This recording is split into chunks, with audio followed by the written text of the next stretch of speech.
See, most people didn't just get tired in their marriage, but some of them is greed, and this has become the fear of so many. Hi guys, welcome back to my channel. I'm Chisom Eunice, and if this is your first time here, welcome. If you're a returning subscriber, welcome back. So in this video, I want to talk about why some people think they are tired of their marriage or feel so tired about their marriage, and ways they can spark up the love and connection between their spouse. So please give this video a thumbs up, share, and also subscribe to my channel. And don't forget to hit the notification bell so you don't miss any of my videos. So let's get right into it. So the first reason why marriages fail now is lack of communication. Yes, lack of communication. This is the highest equipment to fix a marriage, and it is also the number one thing that binds a marriage. Most people always feel that communication is, whenever you're having quarrel with your spouse, or whenever you're having an issue or an argument with your spouse, that is when you people need to communicate your feelings and all of that. No, that is not communication. You don't have to wait when people have an issue to communicate in your marriage. The moment, the only time you people communicate is when you people have an issue in your marriage, then the marriage is still bound to fail, because you people are not going to understand each other. While you people are talking about this problem, the other person is going to feel like, oh, they are right. The other person is going to feel like, oh, they are right. Nobody wants to put their head down to even understand what each other is saying. So while you're dating your spouse, I always feel that the communication needs to be there even before you people get married. You people need to start communicating. You people need to start building that connection that makes you people to always want to communicate. You people can't just be talking about random things. You people can just be saying things to each other. It doesn't have to be something serious. You people can just sit down and gossip, talk about your day, talk about maybe ideas you people have, talk about the things you want to do, talk about the way you feel about each other. Never get tired of expressing your feelings for each other. This thing builds connection. It builds understanding between you people. It builds a strong bond between you and your spouse. So you don't have to wait when you people have issues before you start communicating. The moment you have that connection with your spouse, communication is going to be easy. It's going to be seamless. It's going to be a walk in the park. It doesn't have to be something serious, because when you people now have that argument, when you people now have that issue, you find out that like both of you are getting somewhere. When you people are talking, both of you are getting to understand each other. Both of you are listening to each other. You're not just listening to respond, you're listening to understand the other person. Do you understand what I'm saying? So when you people lack that communication, that connection, the marriage is bound to fail.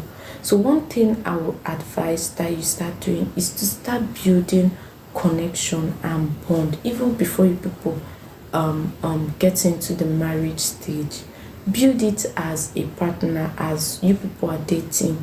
Start building it there. Don't focus on things that does not matter, especially that relationship that you see that is going to end in a relationship. Nobody is praying for a relationship not to end in a marriage, but try and build that connection, that communication while you people are dating. It's going to be easier for you people. I know maybe when you get into the marriage, a whole lot of things will come in and all of that, but it is that connection you people have that will keep you people strong, that will still remind you people of what you people have, of what you people share, regardless of everything that is happening around you or everything that is going on between you people in the marriage. Do you understand? So try and start building that communication, that connection while you people are dating. It will really help you people when you people get married. Do you understand? The second thing that makes you feel that you're tired, or you feel that you're tired in your marriage, is that there's a third party in that marriage. You see, third parties, they will destroy your marriage. There's no two ways about it. The moment you start entertaining a third party in your marriage, the marriage is bound to fail. In fact, it will only take the grace of God for that marriage to survive. Do not entertain a third party in your marriage. Whoever it is, I do not care if it's your family, if it's your mommy or your daddy or your sisters, or nobody. Do not entertain any third party in your marriage, be it who. Don't do that. Don't do that. Nobody knows your spouse the way you know your spouse. Everybody is going to give you their opinion based on what they see, based on what they think. But it is you who is with that person that knows that person as much as every other person. Even his parents or her parents does not know her or him more than you do. Yes, you know that person more than any other person in this world. So never you entertain a third party or make them think, or you going to them to go and tell them things that is going on in your marriage.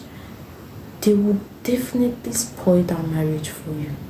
They will share their own opinion that is not even going to work in your marriage, things that are not going to work in your marriage. That is the kind of things they will feed your mind. They will destroy your mindset. They will destroy your mindset and the way you see your spouse. They will destroy it for you, and you start feeling like, oh, this person is meant to be behaving this way, or this person is meant to be behaving that way. Meanwhile, it is you that is projecting what other people said outside to you into your marriage.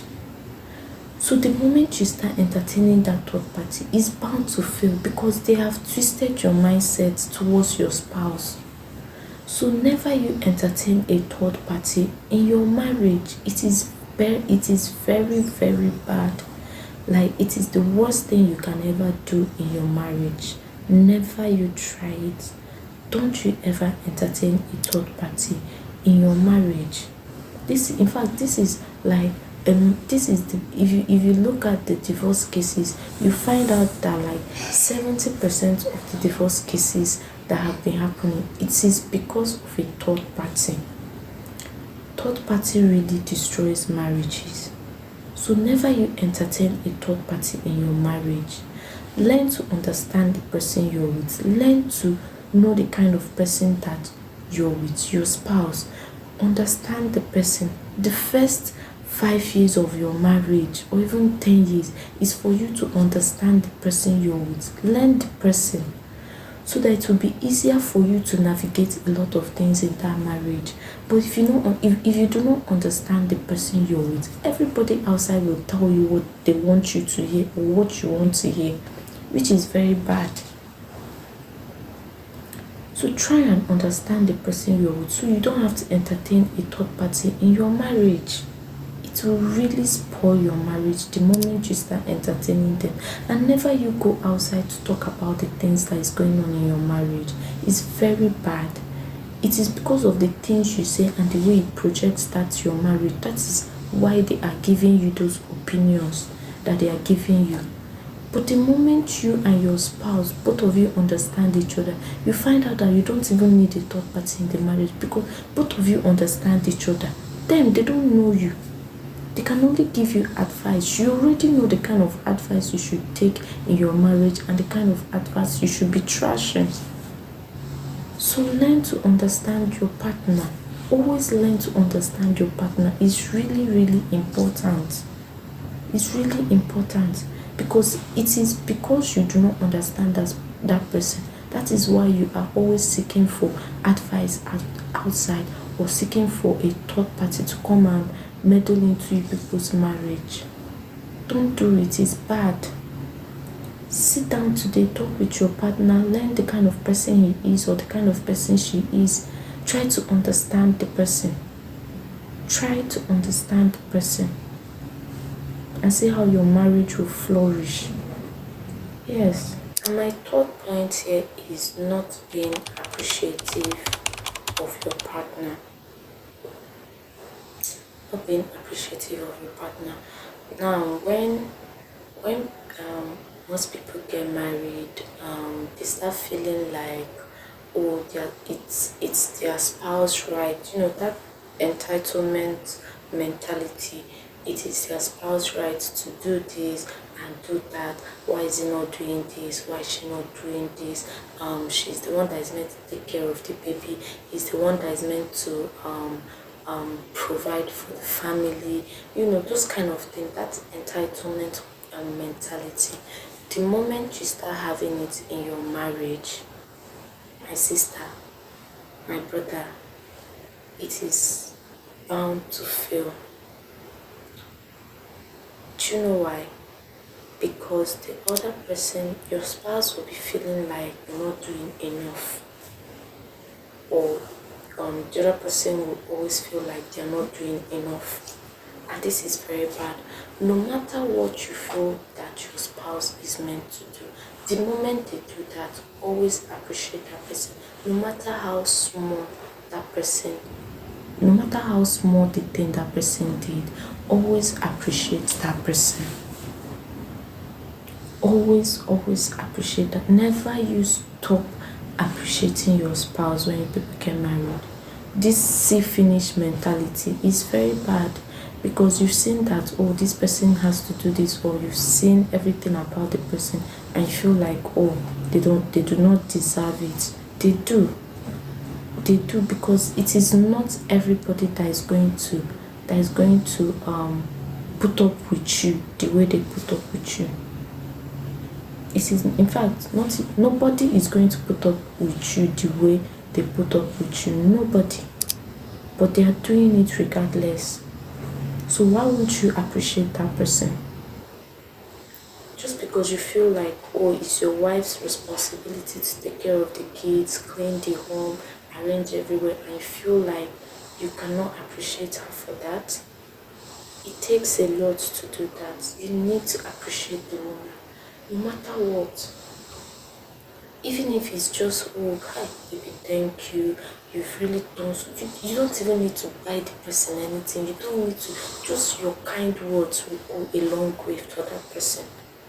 And you, for your husband that is always, he will go out every single day looking for how to provide for the family, making sure that the family is happy, making sure that everything is in order. You people are not lacking anything, and you still not appreciate that man. Why?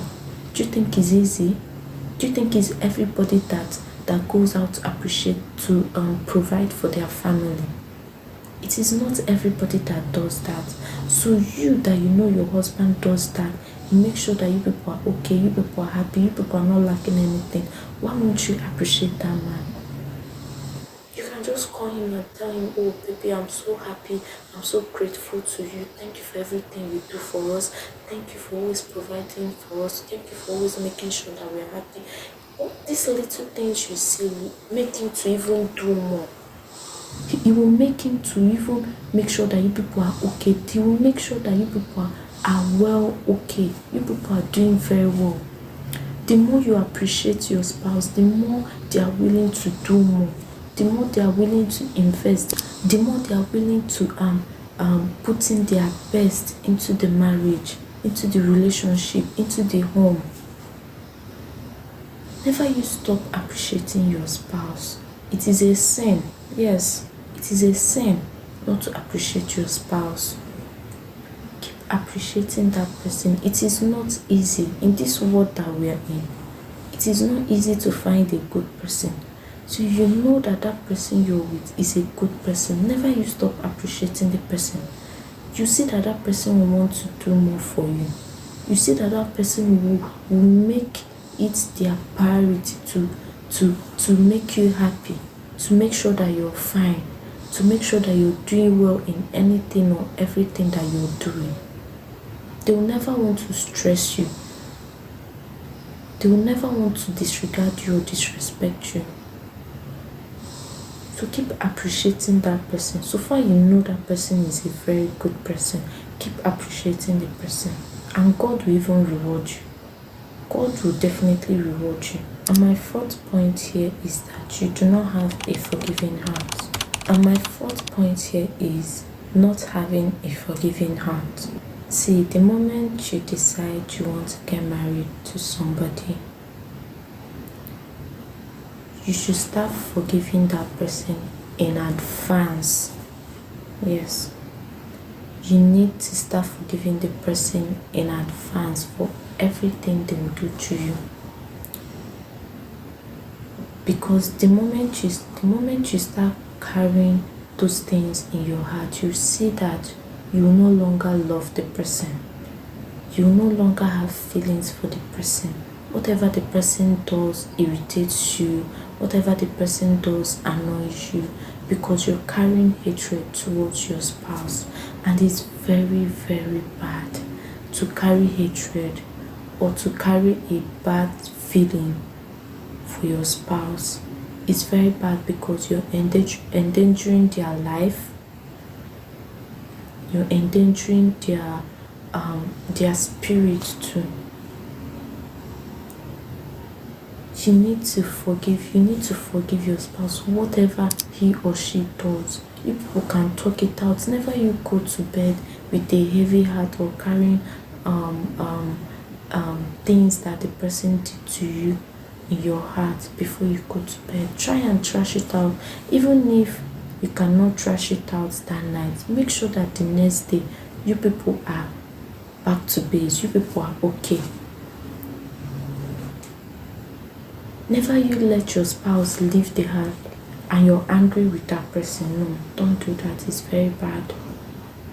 It's very bad. It could spoil their day. It could bring setback to them, and bad spirits will just be hovering around.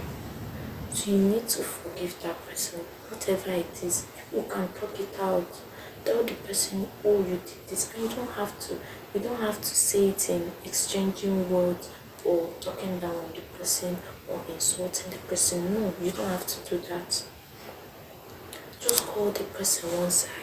Oh, baby, this thing you did, I don't like it. It made me feel this way. I felt this way. This thing you said to me, I didn't like it. And the person will understand and apologize to you.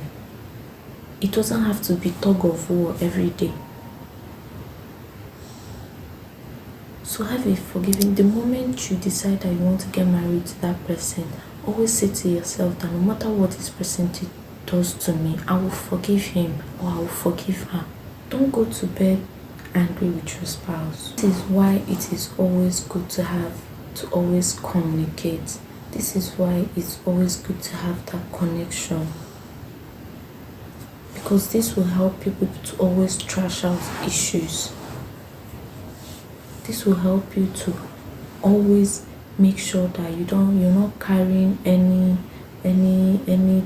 any bad feeling for your husband or for your wife. So make sure that whatever it is that is going on in that marriage, that you're able to forgive your spouse no matter what. And my last point here is lack of companionship.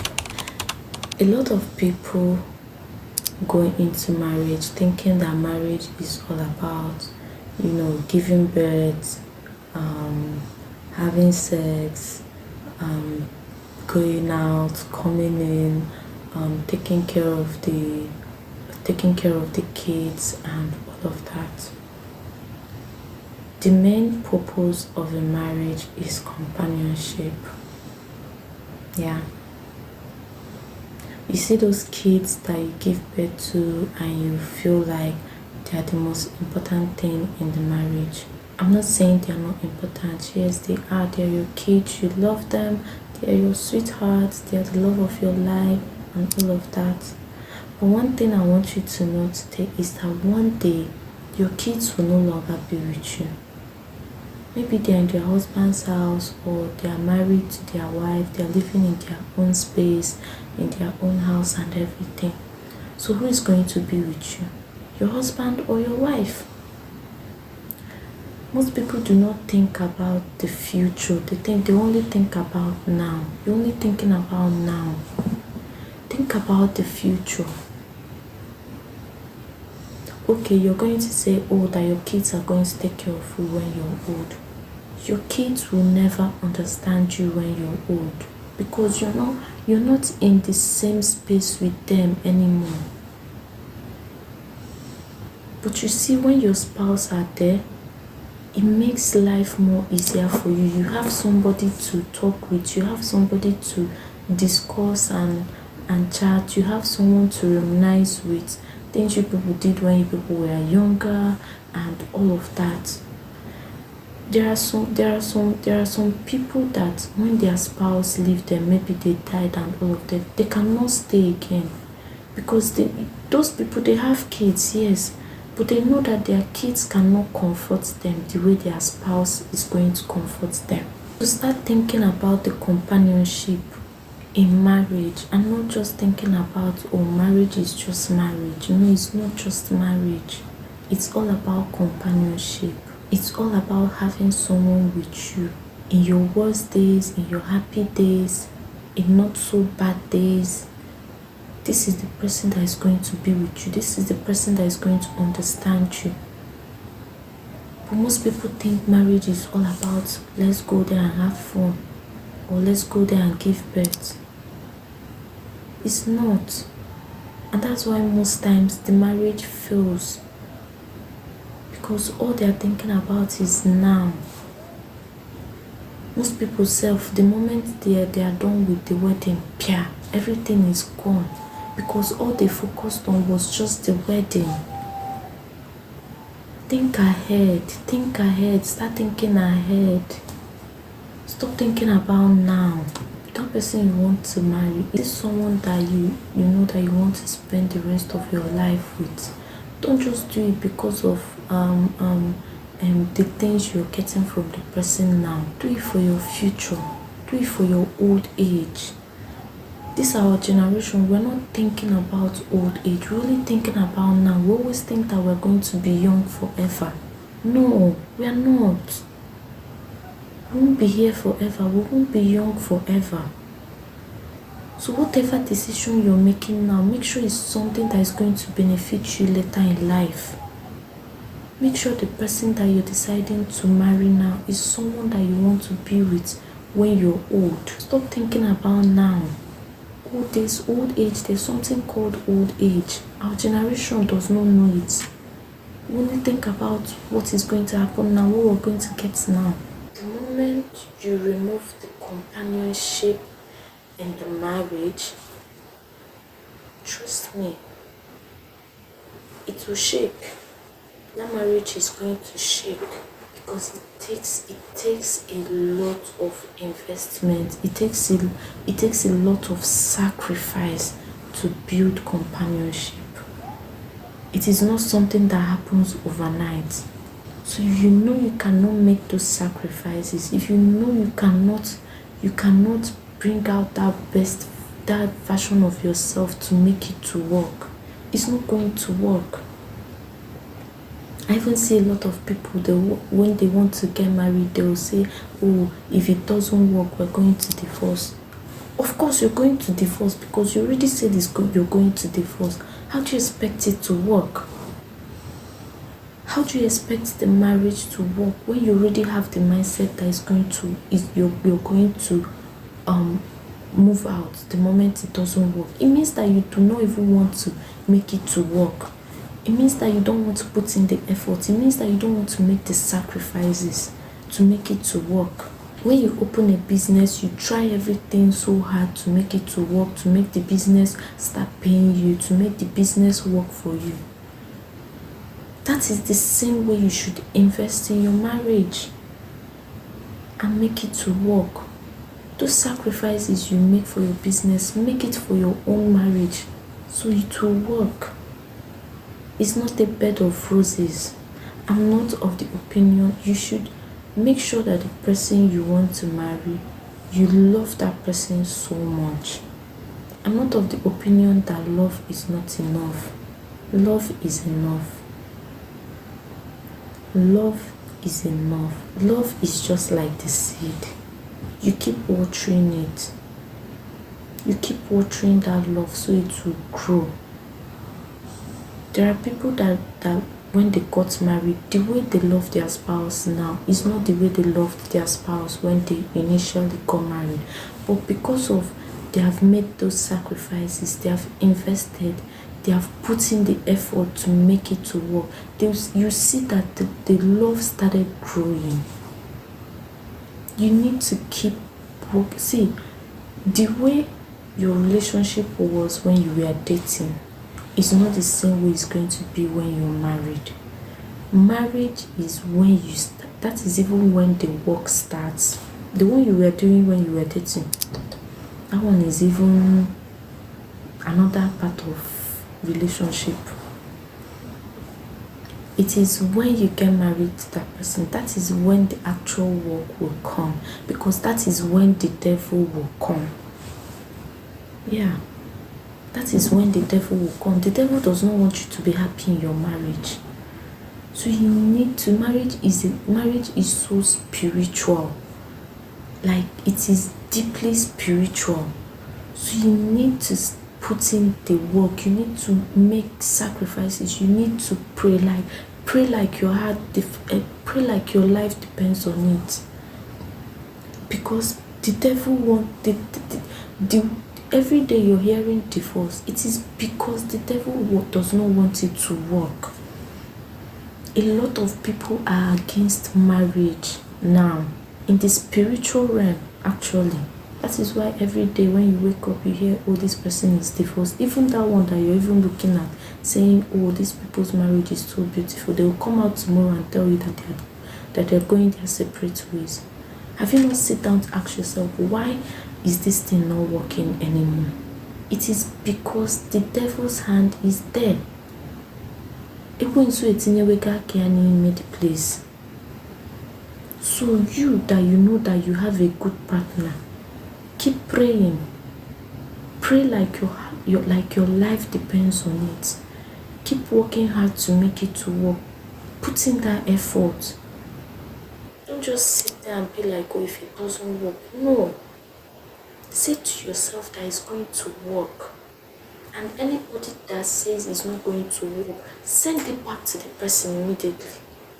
Yes, send it back to that person. Anybody that says your marriage will not work, tell the person, God forbid, and send it back to the person.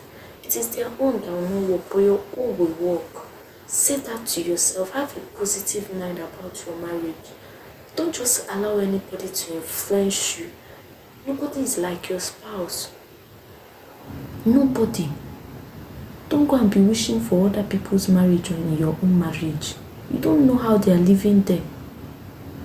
If they give you that person's spouse, you cannot even stay with the person.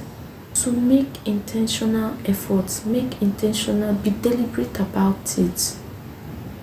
Don't just act anyhow about it. Pray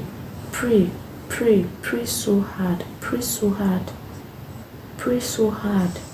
See, I just want you to know that you are the best version of a married woman or a married man, and you are also the best marriage counselor of your marriage. All you need to do is just open up to each other and everything will be going so smooth. So start today. Start being appreciative to your partner.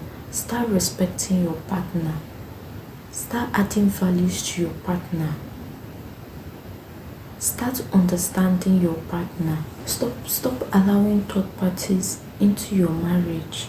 And lastly, keep praying. So guys, if you watched till this point, thank you so much for watching, and please subscribe to my channel, give this video a thumbs up, and also share to other people so that they could learn.